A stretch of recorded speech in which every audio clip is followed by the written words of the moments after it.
ఆజ్ఞలేనిదే ఏదైనా జరుగునా. అవును కదా, ఆయన ఆజ్ఞ లేనిది ఏది జరగదు కదా. అవునయ్య, నీ ఆజ్ఞ లేకపోతే ఏది జరగదయ్యా. చెప్తామా? నీ ఆజ్ఞ లేనిదే ఏదైనా జరుగునా.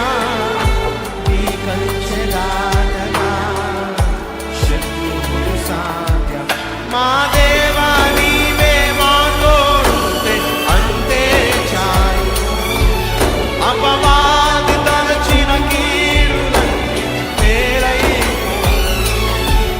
మా దేవా నీవే మాతోడుంటే అంతే. అదొక్కటి చాలయ్యా. అపవాది మరోసారి చెప్తామా? మా దేవా